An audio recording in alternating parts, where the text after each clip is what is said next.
YouTube channel में उपस्थित सभी को मेरा नमस्कार।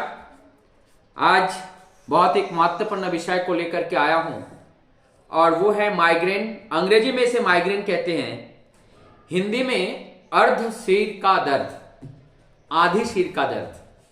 ये किस तरह से माइग्रेन के शिकार होते हैं और किस तरह से माइग्रेन को हम दूर कर सकते हैं, क्या क्या कारण हैं, और अधिकांश चीजें मैं वही बताने का प्रयास करूंगा जो हम घरेलू उपयोग से इसको ठीक कर सकते हैं। इसका एक दुष्प्रचार बहुत भयंकर रूप से है और ये दुष्प्रचार ये है कि ये माइग्रेन ठीक नहीं होती हैं। माइग्रेन अगर एक बार हो जाए तो उनके जीवन भर चलती रहती हैं।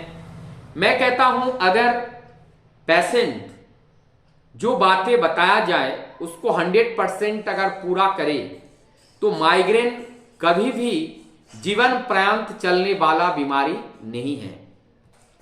और ये माइग्रेन अनेकों प्रकार के होते हैं। साधारणतः इनकी जो इफेक्टिवनेस के आधार पर इनके ये एपिसोड में भी आते हैं और कुछ क्रोनिक भी होते हैं।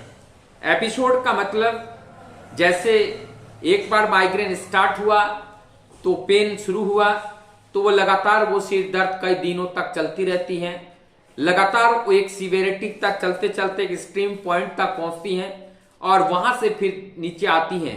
और ये साइकिल 5 दिन का 7 दिन का एक एपिसोड होता है और ये महीने के अंदर 2 बार 3 बार इस तरीके का होता है।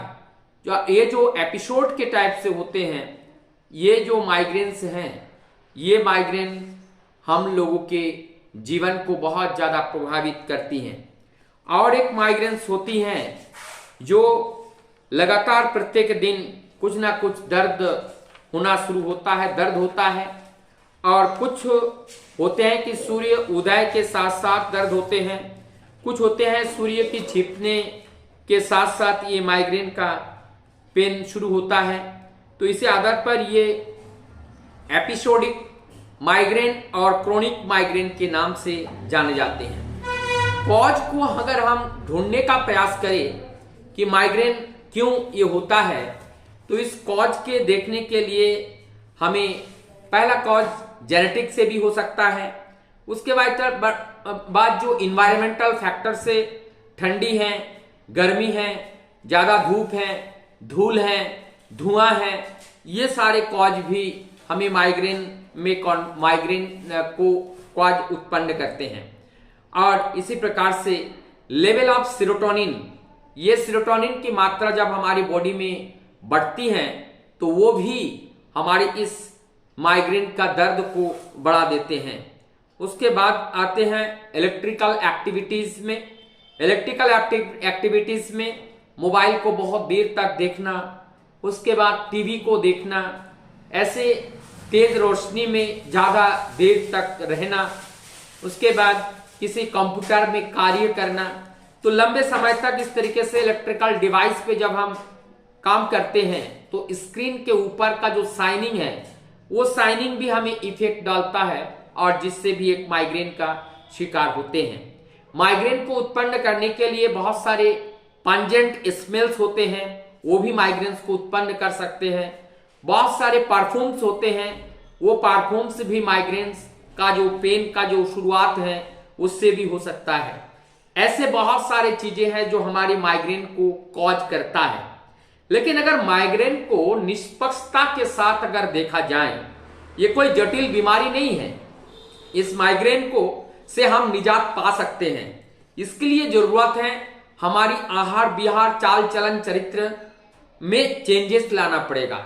हमें आहार में गरिष्ठ भोजन में हम ना ले और नियमित रूप से भोजन करें।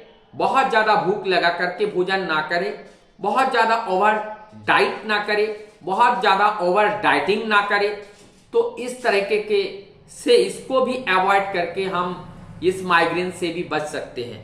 कभी कभी बहुत ज्यादा कोल्ड ड्रिंक का सेवन करना, बहुत ज्यादा आइसक्रीम का, ठंडे चीज का सेवन करना और इसी के साथ साथ हम गरिष्ठ भोजन का सेवन करने से, प्रॉपर डाइजेशन ना होने की वजह से कॉन्स्टिपेशन के वजह से, गैसियस की मात्रा ज्यादा बनने से भी हमें ये माइग्रेन का शुरुआत हो जाता है और माइग्रेन इस गैस से भी बहुत ज्यादा होने लगते हैं।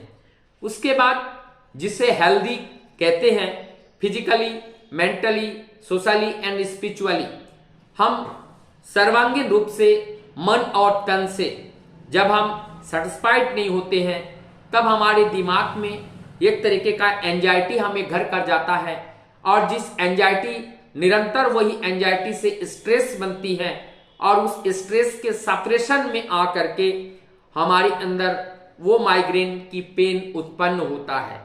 तो एक न्यूरोलॉजिकल पेन है, माइग्रेन एक न्यूरोलॉजिकल पेन है। इस सिम्टम को जब हम देखते हैं, कभी कभी रोशनी में आंख खोलना भी पेन उत्पन्न करता है, वॉमिटिंग का फीलिंग होना, भोजन करने का इच्छा ना होना, लेटे रहना, आग बंद करके पड़े रहना, ये सारी सिम्टम आती हैं। लेकिन इसके लिए मैं ये कहूंगा, आयुर्वेद में बहुत सारे मेडिसिन के साथ साथ योगा है, उस चीज का अगर हम प्रयोग करते हैं तो हमारी इस माइग्रेन से हम निजात पा सकते हैं। जैसे हम लोग क्या कहते हैं, नश्य करना, नश्य करे और नश्य पानी का नश्य करे और उसके बाद षड्बिंदु जो तेल होते हैं उस तेल नाक में ड्रॉप करके डाले, उससे हमारा जो नसल पसेज है वो नसल पसेज ओपन रहता है और उससे भी क्या होती है, हमारे माइग्रेन पेन में काफी हद तक जो है आराम होता है। कोष्ठक शुद्धि के अंतर्गत हमारी डाइजेस्टिव सिस्टम को इसको साफ रखना पड़ेगा, जिससे लैक्जेटिक मेडिसिन के रूप में भी हम ले सकते हैं और आहार को ऐसे ले जो सुपच्य हो, इससे भी हम माइग्रेन से बच सकते हैं। माइग्रेन के लिए कपालभाति, भस्त्रिका, अनुलोम विलोम, नश्य, यह हम नियमित रूप से अगर हम करें तो माइग्रेन के पेन से हम काफी हद तक बच सकते हैं। साथ साथ जो हम मॉर्निंग वॉक करना और शीर्षासन करना, शीर्षासन भी हमारे माइग्रेन से निजात दिलाती हैं। तो ये कुछ बातें जो हमने यहाँ पे रखने का प्रयास किया, यदि हम इस बातों को ऊपर गौर करें और इसको जीवन में पालन करें, निश्चित रूप से माइग्रेन हमें स्पर्श नहीं कर पाएगा, इसकी कोई दो राय नहीं। अगर हम इनको पालन करने में सक्षम नहीं हैं तो बीमारी तो निश्चित रूप से आएगा। बीमारी जिस रूप से आता है उसके भगाने के लिए भी हमें मजबूती के साथ उनके साथ लड़ना पड़ता है, तब हम उस बीमारी को दूर कर सकते हैं। तो आइए हम स्वस्थ रहने का जो रास्ता है उसको अपनाएं, योग करें, नियम करें और नियम का पालन करें और हम जीवन में स्वस्थ रखें। आशा करता हूं आप लोगों का ये वीडियो अच्छा लगा होगा। यदि अच्छा लगे तो इसको शेयर करें, लाइक करें, ज्यादा से ज्यादा लोगों तक इसको पहुंचाएं और सब्सक्राइब करें, जिससे इससे नेक्स्ट वीडियो बनाने में हमें थोड़ा प्रोत्साहन मिले। और यही आशा के साथ कि आप सभी लोग स्वस्थ रहे, सुंदर रहे और जीवन में आनंद के अधिकारी बने, यही प्रार्थना मैं परम पिता से करता हुआ अपनी बात को यही विराम देता हूं। पुनः सभी को नमस्कार।